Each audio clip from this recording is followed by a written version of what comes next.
un pays unique en Asie. Véritable document vivant de la diversité et de la grandeur du continent asiatique. Astérisque astérisque. Numéro 15, la Chine, un géant de l'Asie.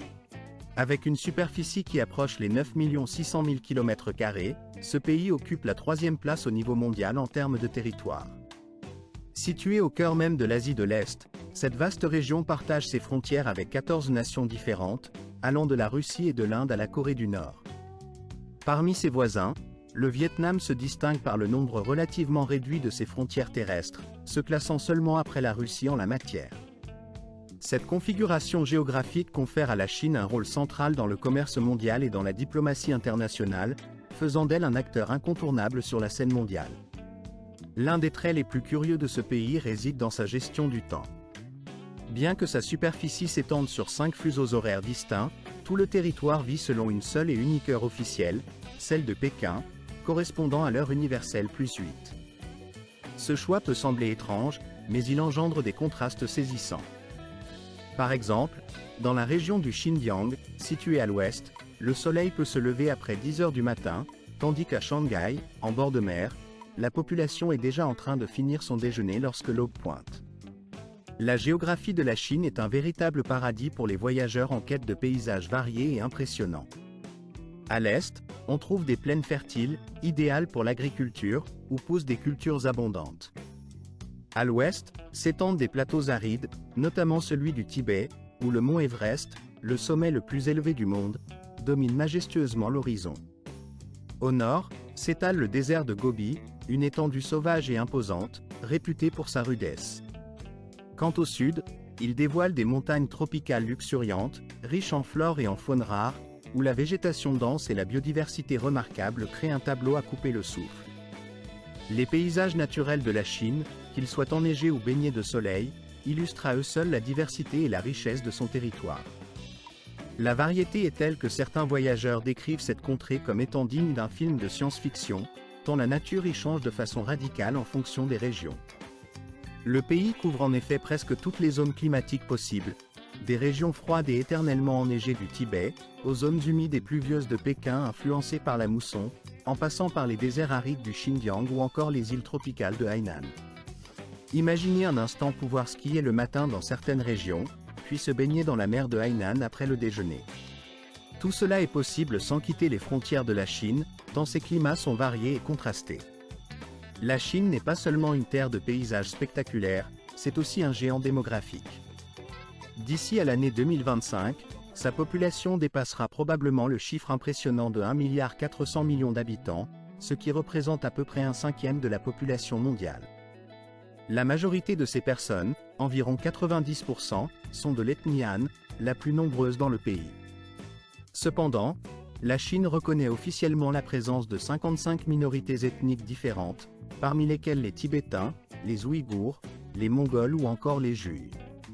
Cette mosaïque d'origine, de culture et de tradition fait de la Chine bien plus qu'un simple pays, c'est un véritable microcosme culturel où cohabitent des dizaines de traditions ancestrales.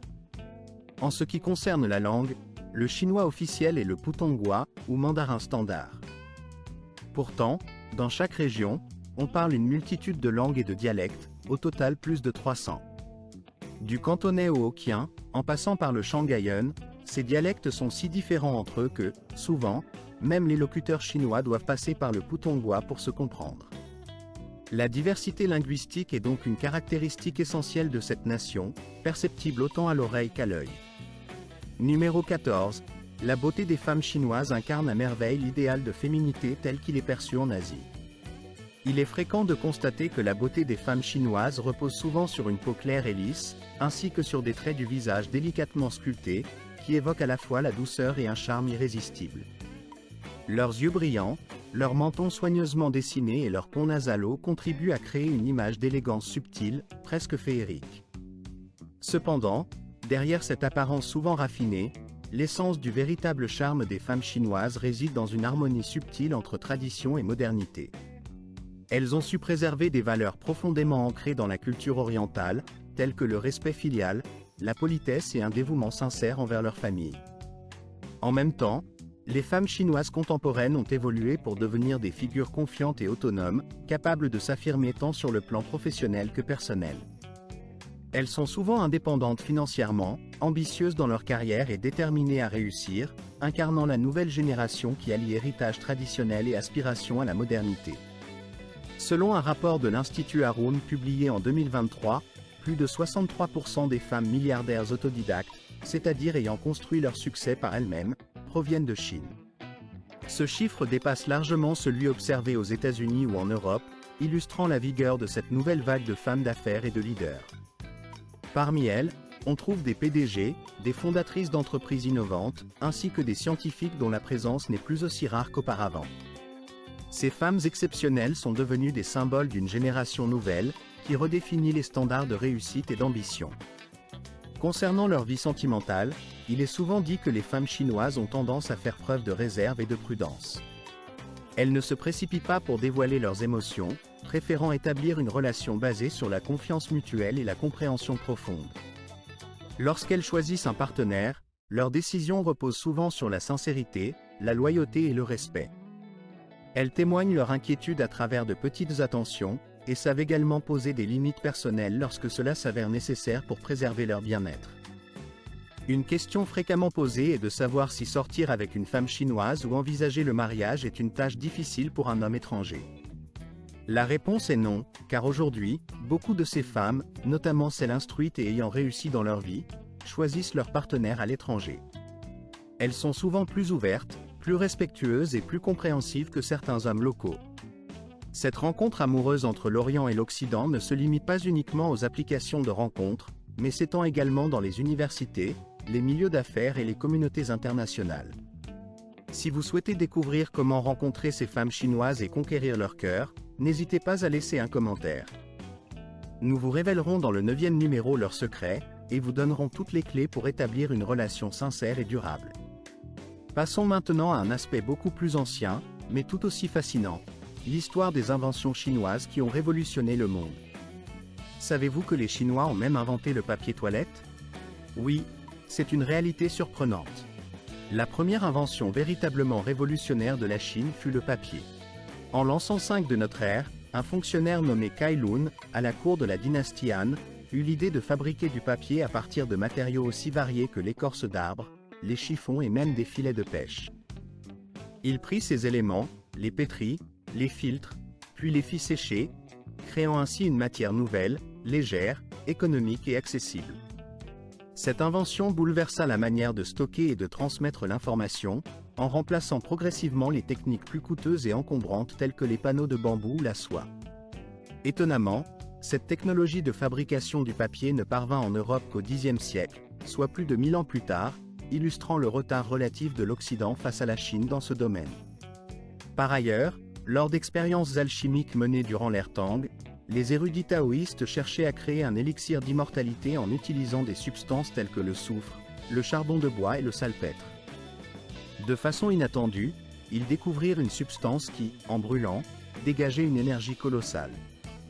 C'est ainsi qu'au fil du temps, ils mirent au point la poudre à canon, une invention qui aurait pu prévoir qu'un jour, une simple invention comme la boussole deviendrait une arme redoutable, capable de changer radicalement le cours de l'histoire de l'humanité.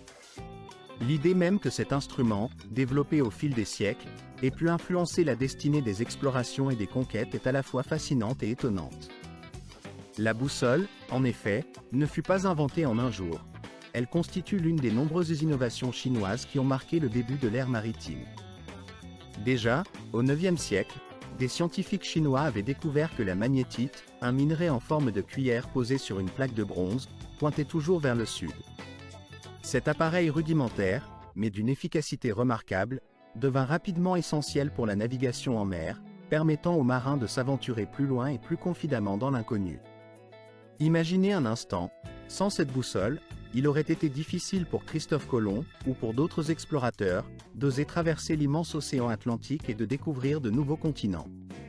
Peut-être que, sans cette invention, l'ère des grandes découvertes aurait été repoussée à une époque bien plus tardive.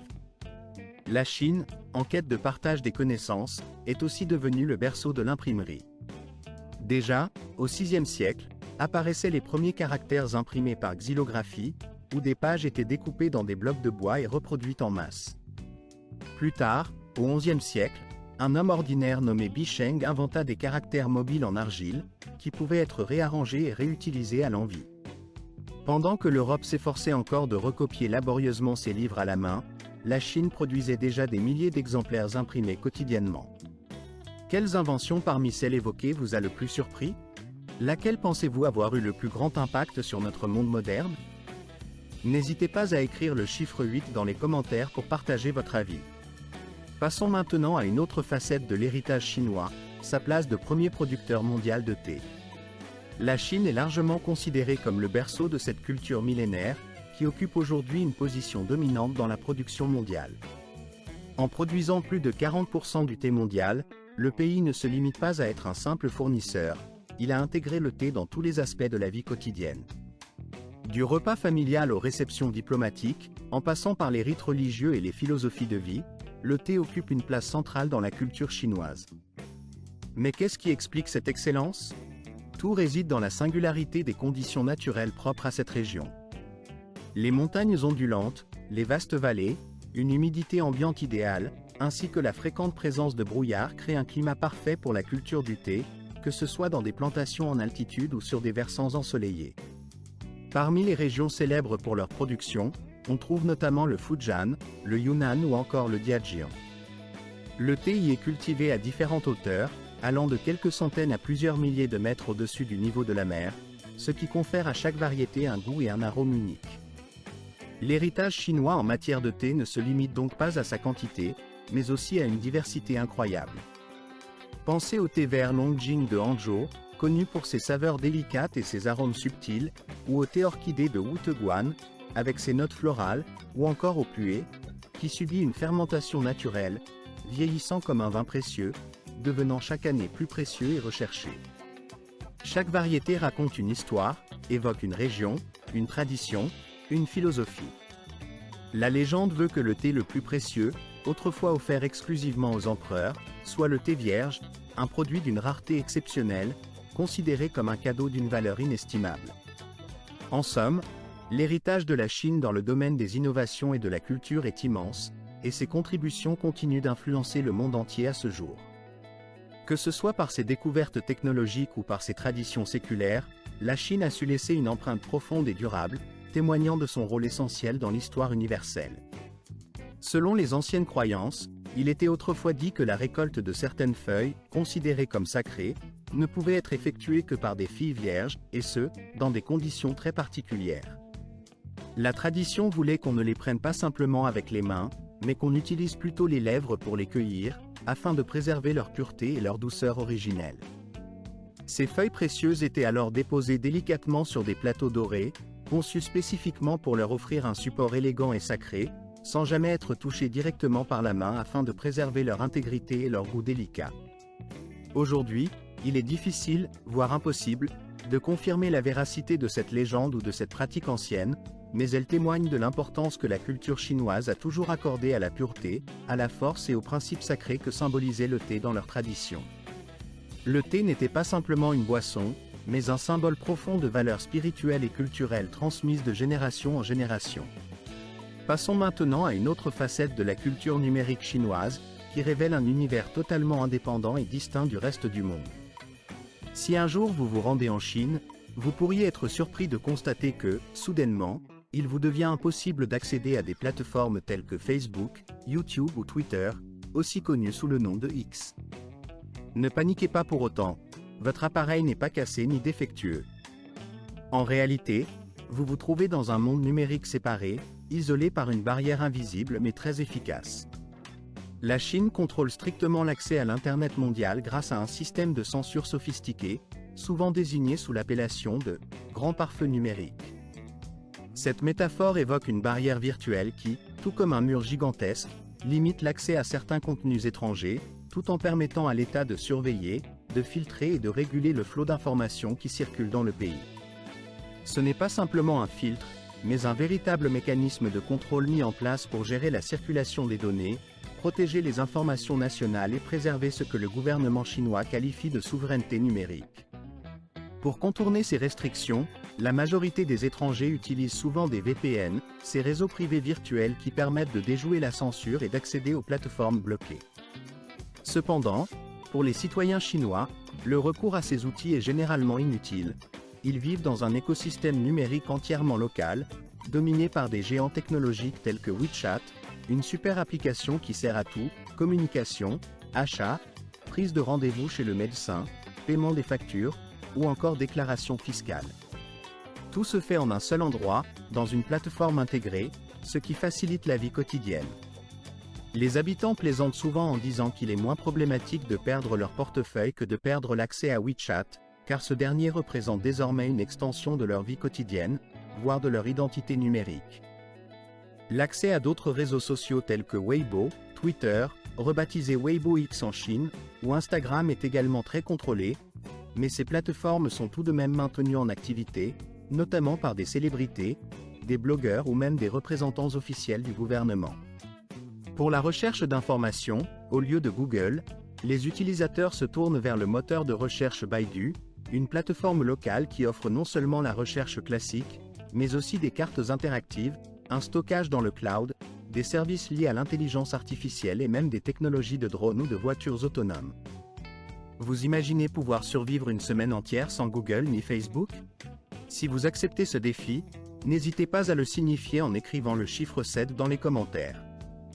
Venons-en à un autre aspect fascinant de la Chine, celui où l'ancien, le moderne et le futur se côtoient dans un paysage urbain à la fois riche de traditions et résolument tourné vers l'avenir. En Chine, il est possible de voyager dans le temps, traversant des milliers d'années d'histoire en quelques stations de métro. Ce pays est l'un des rares au monde où le patrimoine historique, l'ingénierie moderne et la conception futuriste cohabitent harmonieusement dans un même espace, créant une toile architecturale impressionnante et en constante évolution. Prenons, par exemple, Pékin, dont la cité interdite, l'un des plus grands palais impériaux de la planète, rassemble plus de 990 bâtiments historiques. Étonnamment, cette gigantesque enceinte a été construite sans utiliser une seule pièce de métal, uniquement passons maintenant à une exploration approfondie de l'innovation architecturale et des phénomènes uniques qui façonnent la Chine contemporaine. Ce pays, véritable pionnier dans le domaine de la construction et de la conception urbaine, ne cesse de repousser les limites du possible, en créant des structures qui défient l'imagination et en adoptant des technologies à la pointe du progrès. Parmi ces chefs-d'œuvre, le somptueux gratte-ciel de Shanghai, connu sous le nom de Tour Shanghai, se dresse majestueusement à une hauteur impressionnante de 632 mètres, ce qui en fait le troisième plus haut bâtiment au monde. Sa silhouette élégante, avec ses courbes harmonieuses et son design écologique, symbolise l'avenir de l'ingénierie et de l'urbanisme durable. Cependant, la créativité et l'audace chinoise ne se limitent pas à ces géants d'acier et de verre. La Chine se distingue également par des innovations étonnantes telles que le pont de verre de Shanxiazhe, une merveille d'ingénierie qui s'étend sur 430 mètres au-dessus d'un canyon. Autrefois considéré comme un record mondial en longueur, cet ouvrage spectaculaire incarne la maîtrise technique et le goût pour les exploits impressionnants. Par ailleurs, dans certains endroits, la construction connaît une véritable révolution, avec des bâtiments imprimés en 3 dimensions en moins d'un jour, grâce à des technologies de pointe qui redéfinissent les méthodes traditionnelles de bâtir. Ces avancées s'inscrivent dans une logique de construction révolutionnaire, permettant de réduire considérablement les délais et les coûts, tout en ouvrant la voie à une architecture innovante et accessible. Plus ambitieux encore, le projet de Xiong'an, une nouvelle ville intelligente en pleine construction, symbolise la vision futuriste de la Chine. Conçue avec une utilisation intensive de l'intelligence artificielle, de l'énergie verte et des études urbaines avancées, cette cité ne se limite pas à une simple extension urbaine. Il s'agit d'un véritable laboratoire du futur, où chaque aspect de la vie quotidienne sera optimisé pour une durabilité et une efficacité maximale. Ce projet exceptionnel témoigne de la volonté chinoise de créer un modèle de ville intelligente, intégrant les technologies de demain pour façonner un environnement urbain respectueux de l'écologie tout en étant fonctionnel et agréable à vivre. En somme, la Chine continue d'écrire une histoire architecturale riche et dynamique, et il ne fait aucun doute que les chapitres les plus passionnants restent à venir. Dans un tout autre registre, la Chine est également célèbre pour ses marchés où l'on peut dénicher des produits à des prix défiant toute concurrence. Imaginez un instant pouvoir acheter un iPhone, une paire de baskets Nike ou un sac Chanel pour seulement 1/10 de leur prix d'origine. C'est une réalité quotidienne dans des villes comme Shenzhen ou Yiwu, qui sont depuis longtemps reconnus comme des centres incontournables de la contrefaçon. Ces marchés regorgent de marchandises de première qualité, vêtements, montres, appareils électroniques, tous fabriqués avec un soin et une précision qui peuvent parfois rivaliser avec l'original. Certains magasins se spécialisent dans la vente de copies de catégorie A, dont la qualité est si parfaite qu'il devient difficile pour même les experts de différencier une contrefaçon d'un produit authentique. Mais la contrefaçon chinoise ne se limite pas aux biens de consommation. Elle s'étend également à la reproduction de sites touristiques célèbres ou d'attractions emblématiques à travers le monde. On trouve ainsi des copies quasi parfaites de la Tour Eiffel, de la Statue de la Liberté, des canaux de Venise, du pont du Taureau, ou encore d'un charmant village autrichien, Hallstatt. Ces créations à grande échelle, souvent situées dans des villes européennes ou dans des zones touristiques, suscitent la controverse mais rencontrent un grand succès auprès des visiteurs locaux, qui y voient une opportunité de vivre une expérience internationale à moindre coût. La contrefaçon ne s'arrête pas là. Les grandes marques mondiales telles qu'Apple, Adidas ou Gucci sont souvent la cible d'imitations. On trouve ainsi des milliers de marques aux noms amusants ou déformés, comme MyPhone ou Adiboss, qui proposent des produits ressemblant trait pour trait aux originaux. Des montres, des sacs, des vêtements ou des chaussures qui, à première vue, paraissent identiques, mais qui, en y regardant de plus près, révèlent souvent des différences subtiles, perceptibles uniquement par les connaisseurs. Ce phénomène témoigne d'une réalité incontournable. Là où il existe une demande pour un produit authentique, il y aura toujours une copie pour la satisfaire.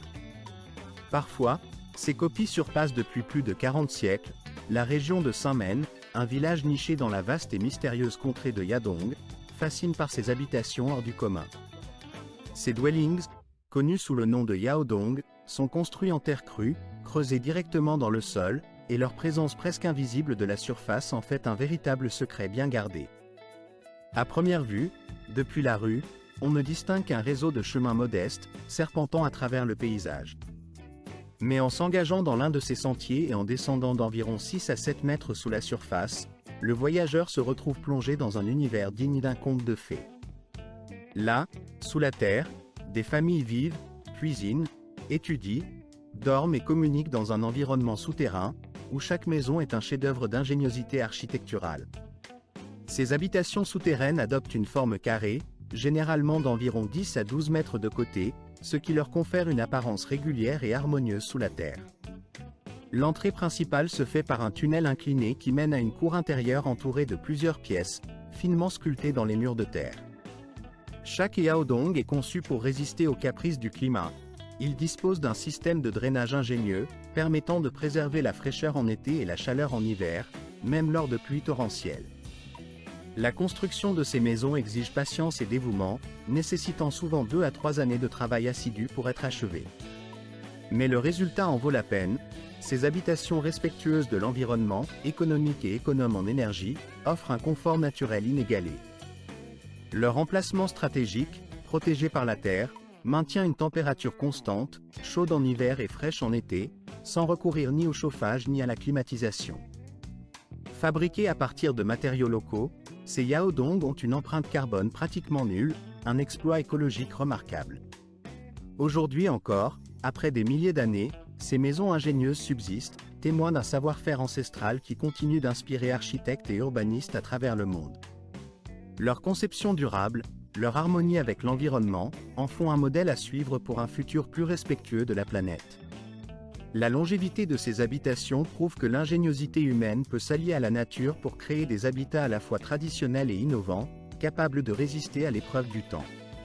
Passons maintenant à un sujet tout à fait différent, mais tout aussi révélateur des tendances modernes, celui de la formation à l'art de manipuler les autres. En Chine, parmi des millions de personnes formées à cet art subtil, existent des cours pour le moins inhabituels. Certains programmes intensifs enseignent comment conquérir le cœur d'un homme marié, une pratique qui peut sembler relever de la simple blague, mais qui, en réalité, constitue une réalité bien établie. De tels cours fermés, dont le prix peut atteindre 40 000 $ dans certains pays comme les États-Unis, sont dirigés par des experts en relations humaines. Ces formateurs montrent aux participantes comment utiliser diverses approches, techniques de séduction et méthodes de persuasion pour attirer et influencer des hommes déjà engagés dans d'autres relations. La plupart de ces instructeurs ont souvent eux-mêmes une expérience personnelle en tant que maîtresse ou femme d'affaires dans ce domaine, ce qui leur confère une certaine légitimité dans leur enseignement. Ils enseignent des stratégies psychologiques, des tactiques de communication, voire des techniques de conduite secrète pour manipuler ces hommes et les faire succomber à leurs avances. Certains cours incluent même des exercices pratiques, véritables mises en situation, destinés à renforcer l'efficacité de ces méthodes. Cependant, derrière cette façade de savoir-faire se cache un autre aspect, tout aussi répandu et préoccupant, celui des consultants qui aident ces femmes à sortir de ces relations toxiques ou à y mettre fin. Ces spécialistes, souvent avocats ou psychologues, expliquent les conséquences désastreuses de telles liaisons, notamment la pression sociale, la souffrance morale et la douleur infligée à toutes les personnes impliquées. Le coût de ces consultations peut atteindre jusqu'à 100 000 yuan, soit environ 14 000 $ américains, ce qui reflète la gravité et la complexité de ces situations. D'un côté, certains enseignent comment détruire un mariage, et de l'autre, d'autres proposent des moyens pour en sortir tout en conservant une certaine dignité. La dualité de ces pratiques illustre une réalité complexe, où la manipulation et la libération se croisent dans notre société moderne. Il semble que presque chaque aspect de la vie quotidienne soit désormais connecté à la numérisation et à la technologie. Que l'on fasse ses courses dans un supermarché, qu'on prenne un taxi dans la rue ou qu'on déguste une spécialité de street food, tout passe par la reconnaissance de codes numériques. Même les vendeurs ambulants, les agriculteurs ou les mendiants ont adopté cette révolution technologique en imprimant sur des cartons des codes QR, qu'ils exposent fièrement pour permettre une traduction ou un paiement instantané. Pour les touristes, cette scène donne l'impression d'être tout droit sortie d'un film de science-fiction, suscitant à la fois curiosité et légère inquiétude face à cette ubiquité des technologies. Et si cette avancée semblait déjà représenter le sommet de la modernité, un système encore plus innovant, connu sous le nom de « Smile to Pay », pousse cette tendance encore plus loin. Grâce à la reconnaissance faciale, qui est désormais couramment utilisée dans les restaurants, les centres commerciaux ou même sur certains distributeurs automatiques, il suffit de se tenir devant une caméra et de sourire pour que le paiement soit effectué automatiquement. Il ne s'agit plus d'argent liquide ni même de téléphone portable, mais simplement de votre visage, qui devient votre moyen d'identification et de transaction. Cette méthode offre une facilité déconcertante pour les locaux, habitués à ce genre de technologie, mais peut également poser des difficultés pour les touristes, peu familiarisés avec ces systèmes. Dans de nombreux pays, les cartes bancaires classiques sont devenues rares ou peu acceptées, et l'argent liquide, autrefois omniprésent, est désormais une denrée précieuse et difficile à trouver. Par conséquent, les étrangers se retrouvent souvent désemparés face à ces nouveaux modes de paiement. Parmi les applications locales telles que WeChat Pay ou Alipay, qui dominent le marché, il faut souvent posséder un compte bancaire chinois pour pouvoir les utiliser aisément. Cela rend indispensable pour tout voyageur en Chine de maîtriser ces outils de paiement numérique, aussi essentiels que de connaître quelques phrases de base en mandarin. La maîtrise de ces applications devient donc une compétence incontournable pour s'intégrer ou simplement pour voyager sereinement dans ce pays. Passons maintenant à des pratiques sociales et culturelles qui, bien que parfois surprenantes pour nos yeux occidentaux, ont leur propre logique et leur enracinement historique. Par exemple, chez certaines communautés tibétaines anciennes, une pratique appelée le « sommeil d'essai » ou « mariage par expérience » existait encore il y a quelques décennies. Selon cette coutume, une jeune fille pouvait choisir son futur mari non pas par amour ou par accord formel, mais en fonction de ses expériences avec différents hommes du village. Après leur mariage, elle pouvait entretenir des relations intimes avec plusieurs hommes, jusqu'à une vingtaine, dans une certaine période d'essai. À chaque relation, elle conservait une petite trace, un signe ou un souvenir, comme un compteur ou un marqueur de cette expérience. À la fin de cette période, elle choisissait celui qui lui paraissait le plus sain, fertile et adapté à ses attentes, à la manière d'un sélectionneur. Bien que cette pratique ait aujourd'hui presque disparu, elle illustrait autrefois une forme d'évaluation prénuptiale basée sur l'expérience et la compatibilité. Un autre exemple tout aussi intéressant provient du peuple Mosso, dans le sud-ouest de la Chine. Là-bas, les relations amoureuses et les unions ne suivent pas le modèle traditionnel du mariage officiel. En effet, ils vivent selon un mode de relation qui n'est pas reconnu par la législation et qui ne comporte aucune obligation légale. Ces couples vivent leur amour sans formalité, et il n'existe pas de mariage officiel. Les femmes, en particulier, ont un rôle fort, elles choisissent librement leur partenaire, et les hommes viennent à elles uniquement la nuit, repartant le matin. Ces unions, parfois appelées « mariages occasionnels », sont considérées comme naturelles et n'ont rien de honteux ou de vicieux. Les enfants issus de ces relations portent le nom de famille de leur mère et sont élevés dans sa famille, tandis que le père peut être perçu simplement comme un invité de passage. Cette forme de relation, qui existe depuis plusieurs siècles, n'est pas considérée comme anormale ou déviante dans leur société, mais plutôt comme une expression authentique de leur mode de vie. Enfin, chez le peuple bai, dans une région où la tradition et la spiritualité occupent une place essentielle, une fête particulière appelée la « fête du Corbeau Sunlin » a lieu chaque année. Pendant 3 jours consécutifs, les personnes mariées officiellement ont la possibilité de se retrouver avec leurs anciens partenaires, voire de passer une nuit avec eux, sans que cela ne soit considéré comme une trahison ou une infidélité. L numéro 4. Les sites touristiques emblématiques de Chine. La Chine, pays de contrastes saisissants, fascine non seulement par ses architectures modernes et audacieuses, mais aussi par ces lieux où le temps semble s'être arrêté, comme si l'histoire et la tradition millénaire étaient soigneusement conservées à l'écart de la modernité effervescente. Parmi ces trésors, la Grande Muraille de Chine occupe une place exceptionnelle. Symbole de la résilience et de la détermination humaine, cette imposante enceinte défensive, construite à travers plusieurs dynasties, s'étend sur une distance impressionnante de plus de 21 000 km. Au fil des siècles, elle a été consolidée et enrichie, devenant aujourd'hui un emblème mondial de l'ingéniosité et de la persévérance chinoise. Contrairement à la croyance populaire selon laquelle cette muraille serait visible à l'œil nu depuis la Lune, il s'avère qu'elle n'est perceptible à cette distance que depuis l'orbite terrestre basse. Par contre, depuis la surface de la Terre, il est tout à fait possible d'en distinguer certains segments, notamment lors d'observations attentives.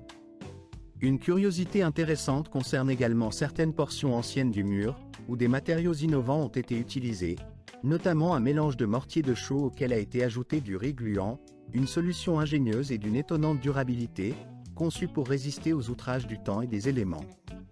Un autre site d'une importance spirituelle et architecturale majeure est le palais du Potala, situé dans la région du Tibet, souvent désigné comme la perle sacrée des Himalayas. Jadis résidence principale et lieu de cérémonie des Dalai Lama, ce palais majestueux se dresse à une altitude de 3700 mètres au-dessus du niveau de la mer. Avec ses plus de 1000 salles, chacune richement décorée et imprégnée d'une profonde signification spirituelle, le Potala est à la fois un symbole religieux puissant et une œuvre architecturale remarquable. Son architecture exquise se détache contre le décor montagneux majestueux du Tibet, renforçant son rôle de centre spirituel et culturel. La grandeur du lieu, mêlée à sa valeur symbolique, en fait un lieu de pèlerinage et de contemplation pour des millions de fidèles et de visiteurs du monde entier. Un autre endroit qui évoque le caractère intemporel de la Chine est la vieille ville de Lijiang, parfois surnommée la Venise de l'Est en raison de ses nombreux canaux serpentant à travers la ville. Ici, les vieilles maisons en bois, les ruelles pavées et les toits recouverts de mousse créent une atmosphère d'un autre âge, comme si le temps y avait suspendu son cours. Inscrite au patrimoine mondial de l'UNESCO, Lijiang conserve précieusement l'architecture traditionnelle du peuple Naxi, qui lui confère une ambiance à la fois romantique et nostalgique. Flâner dans cette cité, c'est comme entrer dans une chanson ancienne, douce et mélodieuse, où chaque détail évoque la beauté d'un passé révolu mais toujours vivant.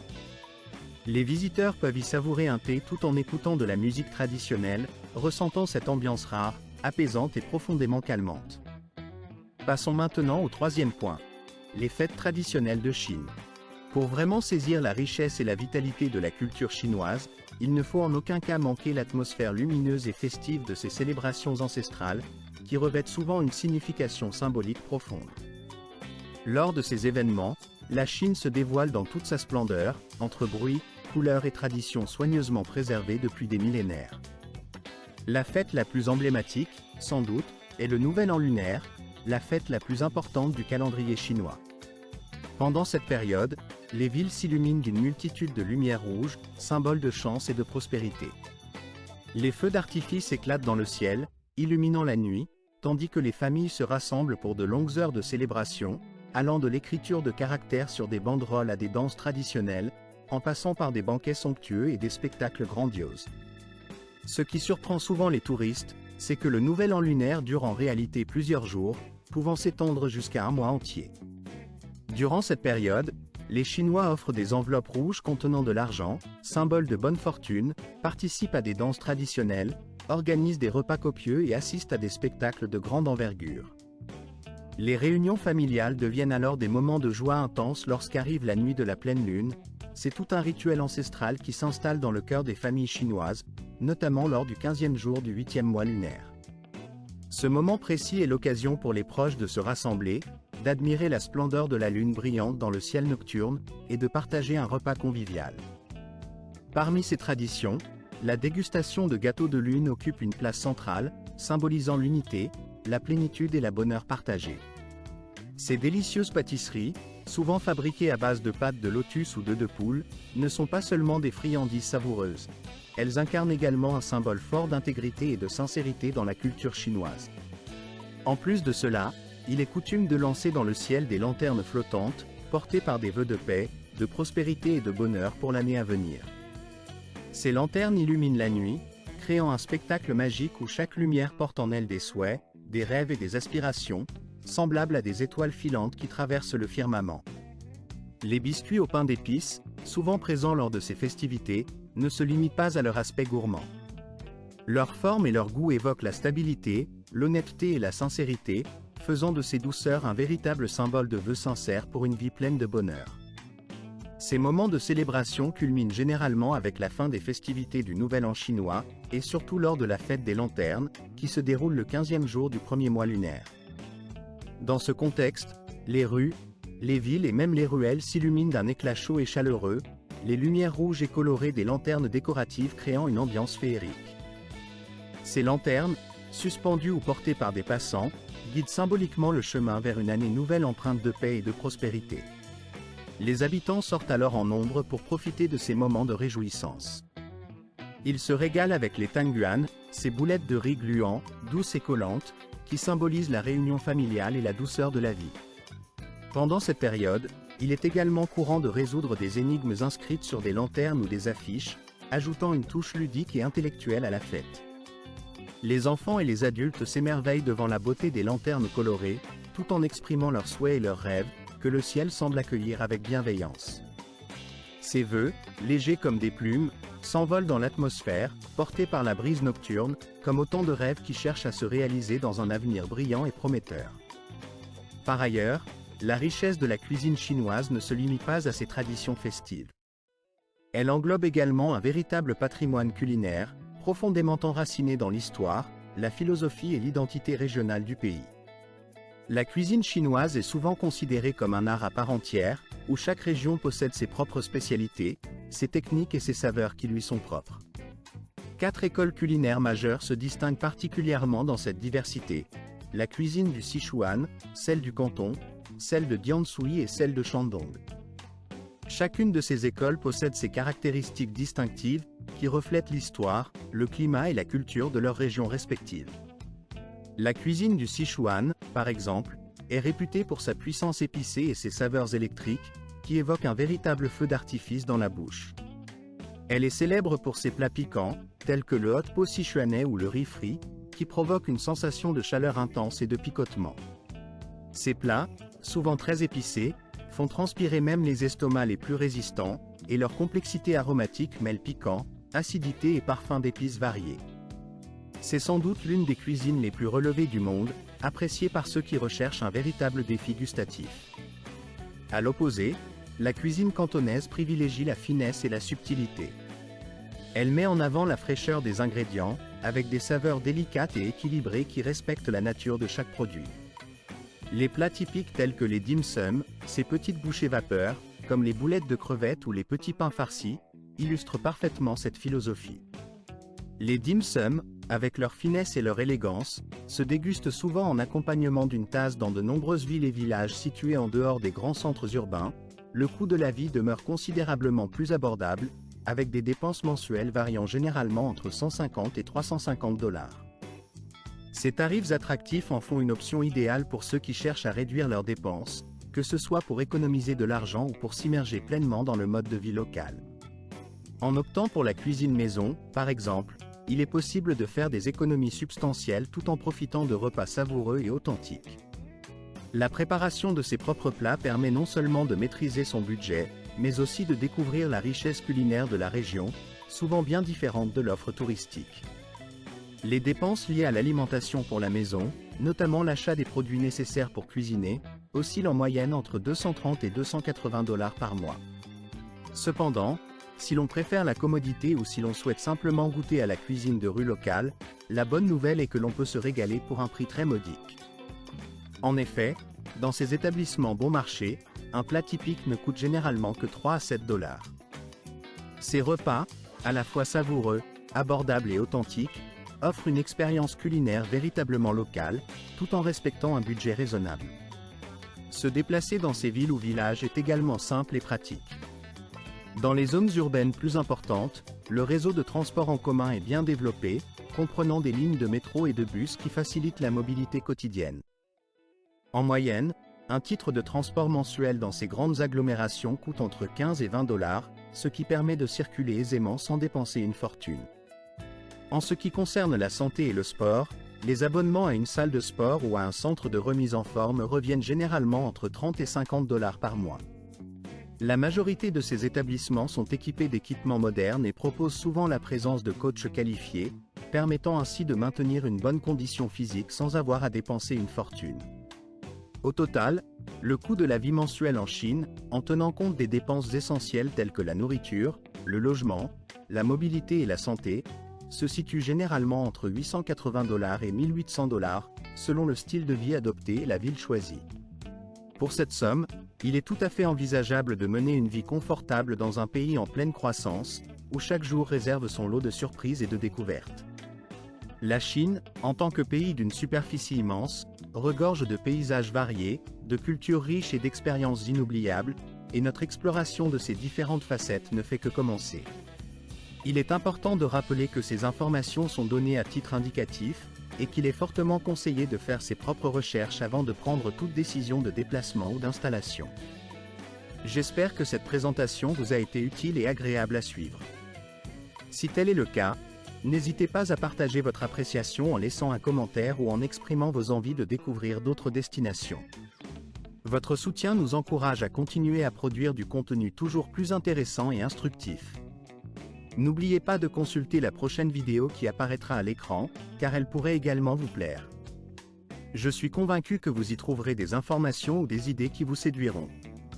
Enfin, n'hésitez pas à nous indiquer dans les commentaires le pays que vous souhaitez explorer par la suite, afin que nous puissions organiser nos prochaines aventures selon vos préférences.